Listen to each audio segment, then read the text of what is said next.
Hey, welcome to The Mission. I'm your host, Brian Butler, and I'm honored to have with me track superstar LaShawn Merritt. LaShawn is an American athlete who is a three-time Olympic gold medalist. He's competed all over the world. He's won 15 gold medals dating all the way back to the World Junior Championships. Overall, LaShawn has 19 medals, silver and bronze. He's an American celebrity, hero. I'm appreciative that he could join me. Mr. Merritt, welcome to The Mission. How are you, sir? Brian, I appreciate it, man. I'm blessed. Retired right now and enjoying life a little bit. Yeah. I mean, you put a lot of work in. I have, man. I've been a professional and been in a career ever since I was 18 years old. And wow. It's paid off. Yeah, definitely. Hey, LaShawn, from our viewers, because I do have some viewers that are sports driven, but I may have some that may not be. So Could you do me a favor and just give them an overview of the 400 meters, what you specialize in? I know you run the 200 as well, and you run that pretty fast too. But your specialty, which was the 400 meters, just give them an idea of that race and why it's such a challenging and grueling race. You know what? I love the way you ended that. It's the funny story, quick story on how I actually started competing in the 400. I was in high school and my football coach was the track coach. I never ran track, and he said, we needed some more points. We needed somebody to run the 400. Nobody wanted to run the 400. We ran enough of those in training that we didn't want to run it in an actual race. Right. And he said, man, we need some points, and nobody wanted to run it. I said, man, I'll run it. And this was my junior year in high school. Right. I won it with ease. Yes. And from there on, I just kept running. It fit me, you know, and it's one of those races where in the sport, they'll say it's the most difficult race because it's a mixture of speed and endurance and patience and confidence and knowing your body. It's a lot. Yeah, for sure. I had a brief experience with the 400. I got out in high school real quick, and I'm like, yeah, I'm gonna win this race. And about 150 in, the gas was gone. So I don't know how you do it, brother. Man, it's a lot of learning. I've had great teachers. I have the patience. I was told when I was in high school that I had what it took. You know, I kept these positive men and women around me who had been in the sport, and I was coachable, and I developed into an Olympic and world champion. Yeah. Like you mentioned, coachable, and you had the people around you. Real quick, if we circle back a little bit, so you said it put you in the race. But were you quick as a child, as a kid, as a youth in grade school? Were you faster than everybody else? I was. You know what I was? I actually had a brother that passed away in '99 who was 5 years older than me. Yeah. And I have film to this day of me running around in elementary school at cookouts asking people if they wanted to race. You know, so it was something that was in me that I never knew. And through grade school, elementary and middle school, I didn't know in my city that you could actually run track. I never knew about track and field. I hadn't watched the Olympics. I knew nothing about it. Wow. But I was always fast. Yeah. I now that I know about the sport, I know how to move the parts, because just being fast don't cut it. I learned how to move the parts and move the body. Yeah. Being technical, put that speed with technique. So, you know, it's my understanding you were rated #1 coming out of high school as a prospect for the 400 or in track and field. Is that correct? That's correct. My senior year, I started running the 400 my junior year in high school. And then my senior year in high school, I won the district, the regional, the state, and junior nationals. And my senior year was the first time I actually went out of the country. Second year running the event, I got invited to, I didn't get invited. I qualified for World Juniors in Grosseto, Italy. And this was 2004. I was the number one guy coming out of high school. And I had an option to go to the Olympic trials in 2004 or continue the path and go to the Junior Olympics. So I went to the Junior Olympics and got a world record there. And it was a perfect step to what I was going to get into next year, which was running with the big boys. Running with the big boys, yeah. So did you run one year at East Carolina? Did I read that correctly? I did. I got a full scholarship to ECU. I was getting recruited by Arkansas, LSU, Florida State, a lot of the powerhouses. But the backstory was like I said, my older brother graduated and he went to Shaw University. His freshman year, he got murdered on campus. And I was 8th grade. So it was a thing where I could have went anywhere, but the family, and I didn't want to go that far. There was a couple of us who were supposed to commit to ECU. I was the only one who actually went there. And it happened, I was there. I had worn Nike all through high school, Nike shoes and everything. I liked the Nike brand. And they were an Adidas school. And the coach said, look, man, if you come here, we'll switch the whole program to Nike. And 2004, they switched the whole program. Crazy. That's awesome. I went there in September. I ran a meet in February, indoors at Tyson Invitational. I was the only collegiate in the meet. It was a professional meet, and I won. I beat all the professional guys. I was 18 years old. Like 2-3 weeks later, Nike called me and said, look, man, you just beat everybody we pay to run. So we want to pay you to run for us and give up your eligibility, but we'll still pay for you to go to whatever school you want to go to. So, I mean, that was your signal. You knew when you beat the pros and then Nike starts calling, it's like, it's time for me to move on and get this job. You know, the family needed help. I knew I could commit to it. People were around me telling me I had what it took. And I was ready and willing to stay focused and to do the sacrifices to try to be the best I could be. You know, and I don't want to speak for everyone, but I think that, you know, you went professional in track. That's awesome. I think when most people think about track and field, they automatically think about the Olympics. But there's a whole season every year for track and field that you compete in. So could you explain or just give us an idea of what the track and field season consists of, when it begins, when it ends, how you get points, how do you even become the champ? How does that work? It's every 4 years, it's an Olympic year. Every year before and after the Olympics, it's a World Championship year. World Championships is just as big as the Olympics within the sport. But throughout the year, we'll start training in November. Base training, getting into shape. If you run indoors will start in January. But if not, you'll start in May. And these meets, so you have A caliber, B caliber, C caliber meets. The A caliber meets are on a Diamond League series. It's about 8 or 9 meets throughout the world.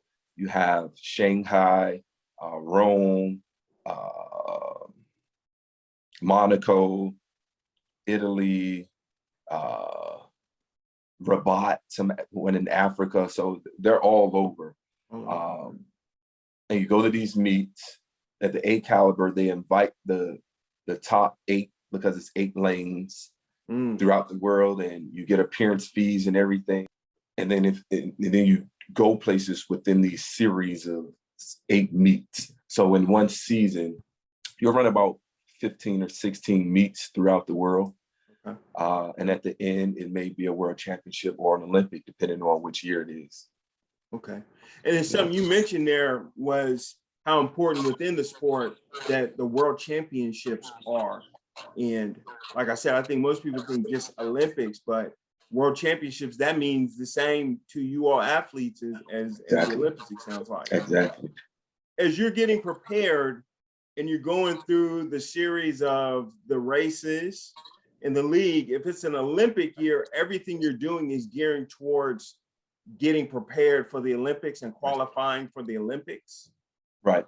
So you still got these series of meets where you still have to go in and make your money, because you get appearance fees and there's prize money at these meets abroad. And you have Olympic trials.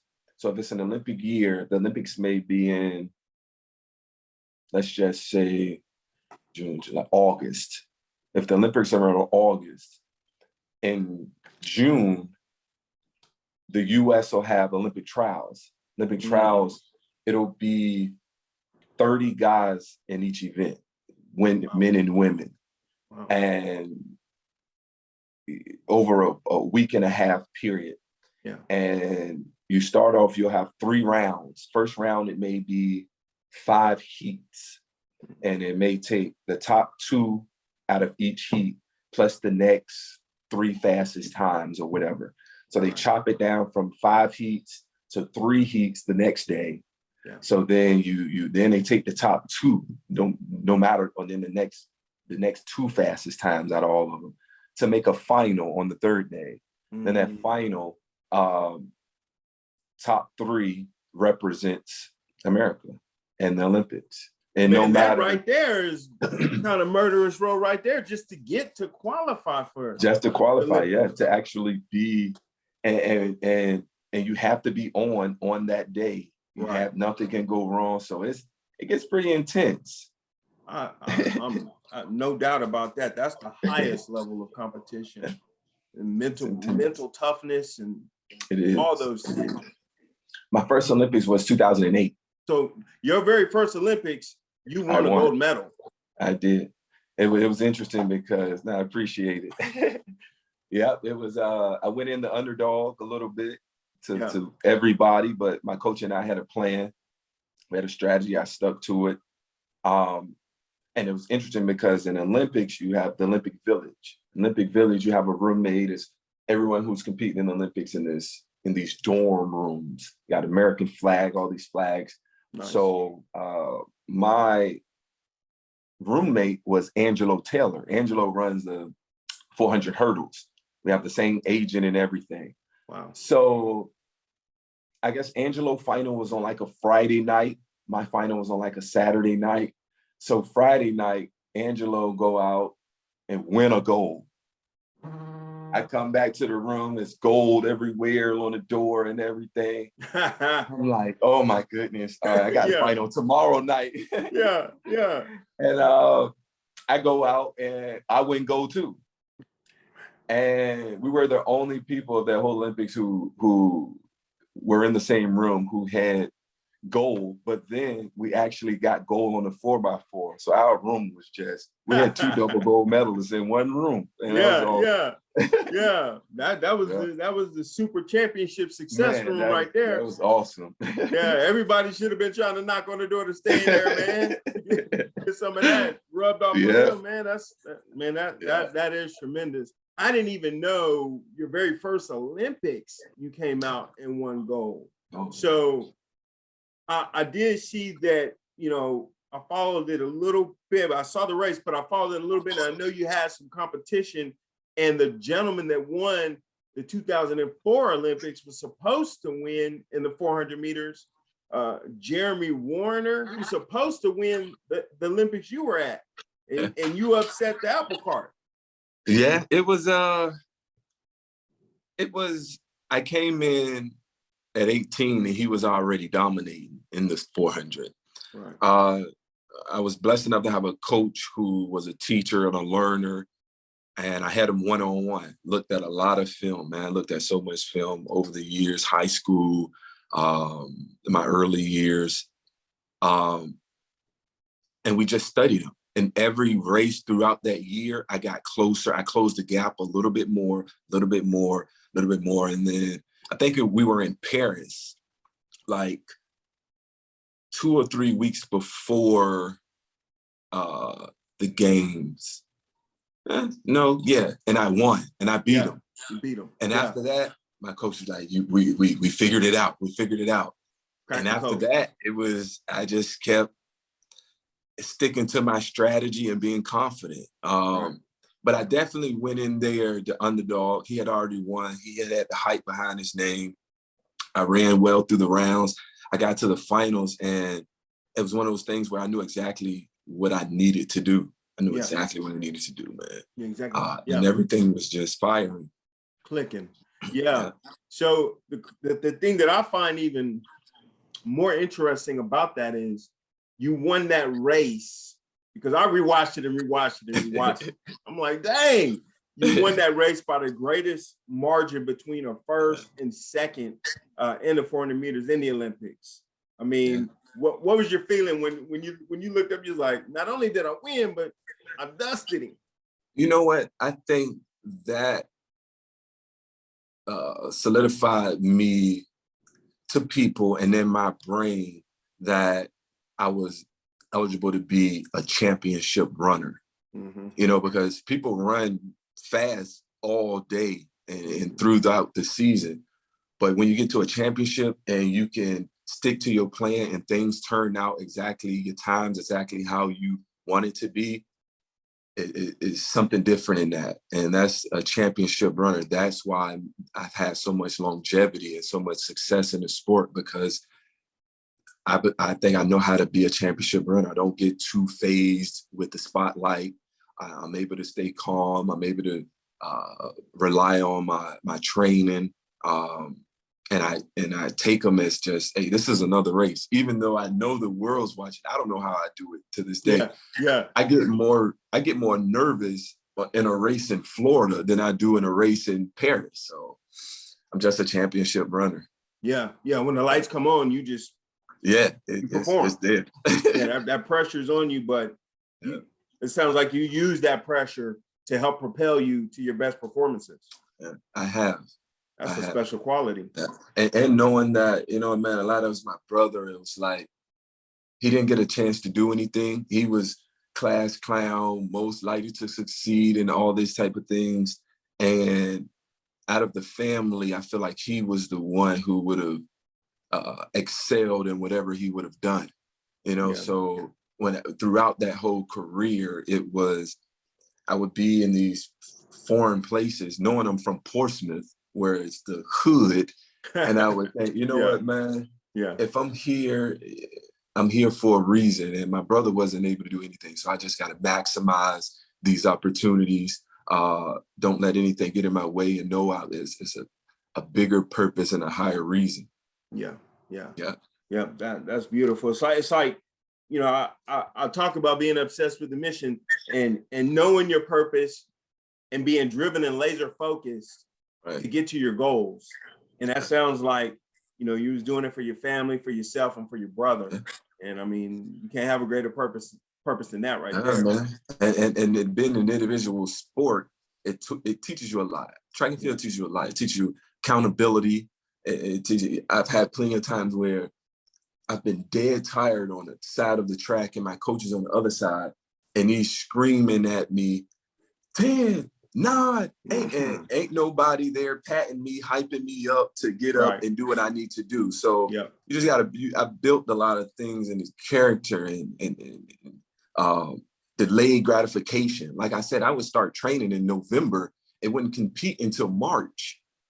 That's a long time to just be grueling in, like, so you got to understand patience, you know, being coachable, dotting my I's and crossing my T's and being able to take the pressure in the moments and knowing that I need a team. My chiropractor is just as important as my strength coach, who's just as important as my coach, who's just as important as my support system, who's just as important as having positive relationships and stretching and sleep. And it's a lot. It's a lot more than some people I know give it credit to just feel like oh man, you fast. And I was fat, man. A lot of character plays into these achievements. Right.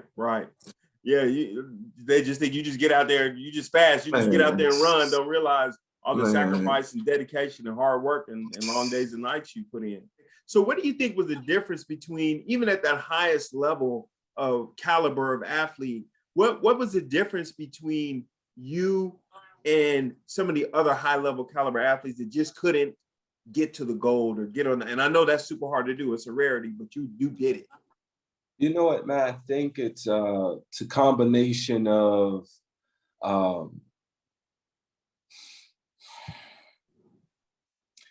understanding what you're doing. You know, I took the time to understand what I was doing. I took the time to understand the parts. So you can talk to any therapist, high-level therapists, work with high-level athletes who have worked on me. They'll tell you, man, this guy knows his body. Like, I'm telling you, like, I be dialed in. Like the smallest thing. It's almost like NASCAR. NASCAR is you're going so fast, but if a screw is loose, I could feel it. You know, so I was so in tune with my body that it played a big part. It played a big part. So I took the time to understand my body. I took the time to understand what I was doing in training, and me not being this natural competitor made me, it gave me the ability to compete and think on a high level. It wasn't too much competitiveness. It wasn't too much overthinking. You know what I mean? So I had this balance of like, when I got into training, I understood what I was doing. When I got into a meet, I was able to apply and really execute. And the biggest thing is here. Right. It's the 7 inches from here to here.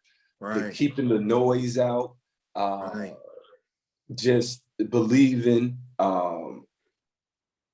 understanding, not getting too down, knowing there's going to be times where you fail. It's so much, man. And you just have to stay with it. You just have to stay with it. You have to stay with it. Yeah. Sounds like you didn't get too high on the ups and you never got too low on the downtimes. Nope. And just work through. Yeah. And your uncle, is a funny story. Your uncle, 2012, I was on the way to an undefeated season.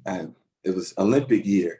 Right. I had won all the meets. I had won Olympic trials, and I was in Monte Carlo. Yeah. I was feeling good too, man. I was feeling good. Monte Carlo is one of my favorite places to compete. Yeah. They shoot fireworks every night. It's $1 million yachts everywhere. It's casinos everywhere. And we're staying down. It's crazy. Yeah. But I was in Monaco. I had a guy, Karani, who was an upcoming collegiate, but he had just turned pro. Like, he just gave him a lot of money. I know. And I was like, okay. I was feeling good. And I got around the curve, and I thought I had caught a cramp. Like that, I was about to make a move, and I thought I caught a cramp. And when I went to cycle again, I felt it again, and I kind of hobbled out of it. 2 weeks before Olympic Games, 2 weeks before London. Yeah. I wasn't even going to run that race. I was feeling so good. And my first time having a real injury too. So it ended up being a tear. And I'm having a small tear in my hamstring. And went back home and tried to get it right. Went to these doctors, did hyperbaric chamber, had got a PRP. They took the blood, spin it, put it back in to try to get it healed. I was spending hours and hours in this hyperbaric chamber to try to, you sitting there, divers, deep sea divers go in it to learn how to breathe or something. Right. So it was pumping oxygen into the blood. So I got to the games. I had my chiropractor. I was doing quantum neurology, laser, everything. And I got there and tried to get out the blocks in the first round, and I just couldn't push it. And do it. I said, man, I can't do it. You know what? I got a season next year. Yeah. Got home, contacted your uncle. Yeah. He was working at the Bonza Corps up the street. Right. So he was like, man, you come in and we can work it out. I'm like, all right, I'll be there every day. Like, I got to get this right.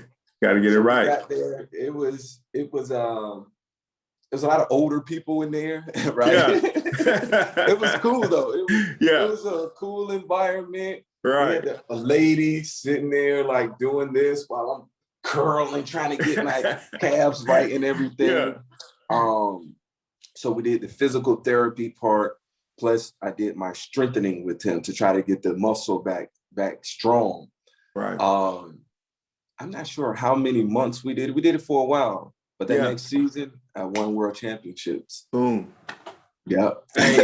Hey. Back to the best in the world. That's what I'm talking about. That's what I'm talking about. It's funny, just me seeing the vision of you being in that room with, here's the Olympic champion, one of the best athletes in the world. They're here with these, older people, and they doing this type of stuff, and you getting after. But my uncle, Roland, we interviewed with him, a while back, and he mentioned that the difference between dealing with the average person and a high level athlete like yourself was that you knew almost any little thing that was off with your body. Yeah. He was like so in tune with it. And he said it's levels to this, and your level was way up here. That's the difference between your level and other level and the lower levels. So operating at that fine-tuned level, that's good. How does retirement feel now that you can eat and do different things that you probably couldn't do before? Well, one thing I was blessed to have the genetics to not gain any weight, a lot of weight. My whole career, I was never over 200 pounds. Right. I would the season would be over in September, October. I would take like 2 months off sometimes, eat a little bit and gain like 3 pounds. So my dad eat a lot and he's thin. So I was blessed to not have to count calories and be too weight like focused on my weight. Right. But afterwards, then I retired, it's almost the same thing. I almost eat and do things just like I did when I was competing. I still do my salads. I still don't eat a lot of junk. Right. It's weird because sometimes when I train, I would have 2 a days. The day would be, I would get up 6, 7 o'clock, maybe had to be at the gym by 8, do hour and a half in the gym, come home, take a nap, eat a little bit, go to the track in the evening, leave the track, go to the chiropractor, ice down, come home, eat, rest, look at some film, get in my Normatate boots, then put my toe spacers on before I go to sleep. Do that over and over. So it would be an intense day. Yeah. But it's funny because right now, well, not right now, a couple of months ago when I just decided, I'm not going to do anything anymore with the sport. I'm going to just figure myself out. I found myself just taking random naps throughout the day. Like I was about to, like I had to go to the gym. I'm like, it was weird. It was like, what am I doing? I don't have to do that now. I can really do stuff. Like I'm sitting in the house, like, okay, I'm like, I don't really have to be there. So I'm enjoying it, man. I'm enjoying it. I turned pro when I was 18. I did like 16 years. And the last couple years, I was training hurt. So that really made me kind of lose my luster for really training. And so in wrapping up, what is it that you miss most about the sport? Is it the camaraderie? Is it the travel? Is it? That's the track. When I first decided to stop, I thought, okay, what do I miss the most? Yeah. And to me, it ended up being the fact that I could travel for free, and I could get paid, and I got paid when I showed up to where I was traveling. Yes, sir. But outside of that, I do miss the gym. I miss the gym. I was the one that didn't need any hype in the gym. I went in the gym. My whoever was doing my weight room program would have a program for me, and I would just go in there and just do what I need to do. Well, I mean, the reality is we're all special. We all have gifts, but you are almost superhuman in your gifts, right? Right. I realized that it is a gift. That's a gift, and people have those gifts, and I didn't take it advantage. I didn't abuse it. I took advantage of it. I notice now that how much it motivated people, it inspired some people from just me being able to stick with something, stick with it, take it to a level and still stay grounded. It's a good thing. So I feel like it's a formula that I can have outside of my natural talent. I've built some characters within my gift that I can apply to something else and just try to see what I can do in it. Hey, well, I'll tell you what, you write a book, I'm gonna buy it. I'm gonna buy it, man. Yeah, definitely. So, hey, I certainly appreciate your time, LaShawn, and no problem. The knowledge and the wisdom and the experiences that you're sharing today with the viewers. Right. I mean, they're gonna eat it up, and I know a lot of people are gonna get a lot of things from this this interview. So, if in wrapping up, if you had something to share with some youth, with some kids, you mentioned how you like to talk to kids, that they have a dream of being, whatever the dream is, a high-level athlete or just a high-level professional. What words of wisdom do you give to a kid chasing a dream like that? I would say it's not going to be easy. It's not going to be easy. The biggest thing is staying dedicated and motivated to what you want to do and believing that you can do it. Because the hard work will pay off. The believing starts first. Right. And you can do whatever you want to do, man. It's a world today where if you put forth effort and keep positive people around you and stay dedicated and pour into it, you'll be successful. It's just learning, always be a advocate of learning, just continue to work, continue to learn, and have fun with whatever they choose to do. Yeah. Man, that's tremendous. Hey, we certainly appreciate you. Welcome to the mission. And thank you. Thank you, my brother. And you have any, if you get up here and people start to have questions, we can do this again one day. It's a lot that I didn't get into about myself. I from my foundation to me opening group homes right now to try to give back to it's a lot going on. So I'm figuring it out. We can definitely do this again. Let's do it again. Hey, yes, sir. I look forward to it. All right. Look forward to it, my brother. Thank you, sir. No problem.